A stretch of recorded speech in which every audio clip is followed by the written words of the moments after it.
बहुत समय पहले की बात है। एक शांत वन के किनारे एक साधु रहता था। वह बहुत ही ज्ञानी, संयमी और दयालु था। उसके पास भिक्षा में मिला हुआ एक लोहे का कुंडल था, जिसमें वह अपनी जड़ी बूटियां और कुछ सिक्के रखता था। एक दिन एक चालाक ठग उस वन में भटकता हुआ साधु के आश्रम तक पहुंचा। भूख और थकान से बेहाल, उसने साधु से भोजन मांगा। साधु ने मुस्कुराते हुए कहा, अतिथि देवो भव। चलो बेटा, पहले पेट भरो। ठग ने साधु की सरलता और भोलापन देखकर सोचा, इस साधु के पास कुछ खास तो नहीं दिख रहा, लेकिन उस लोहे के कुंडल में कुछ कीमती चीजें जरूर होंगी।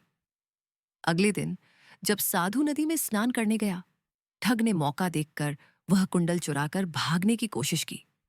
लेकिन जैसे ही वह आश्रम से बाहर निकला, उसे एक बड़ा सांप रास्ता रोककर खड़ा मिला। डर के मारे उसका शरीर कांपने लगा। उसी समय साधु लौट आया और बोला, हे मूर्ख, तुमने मेरा कुंडल चुराया, लेकिन यह केवल लोहे का है। उसमें कोई धन नहीं, बस कुछ औषधियां और मेरे कर्मों की पूंजी है। लेकिन साधु ने आगे कहा, तेरे कर्मों के कारण तू अभी मरा नहीं, क्योंकि सांप तुझे चेतावनी देने आया है।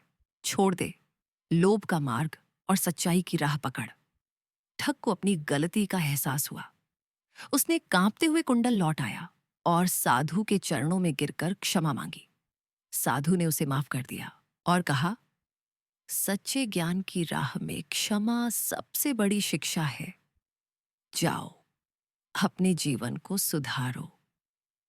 इसीलिए कहते हैं, लोभ व्यक्ति को अंधा बना देता है, लेकिन ज्ञान और क्षमा उसे नया जीवन दे सकते हैं।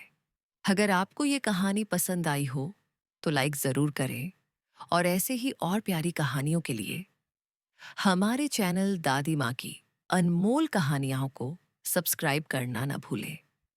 फिर मिलेंगे एक और नई जादुई कहानी के साथ। तब तक के लिए अलविदा।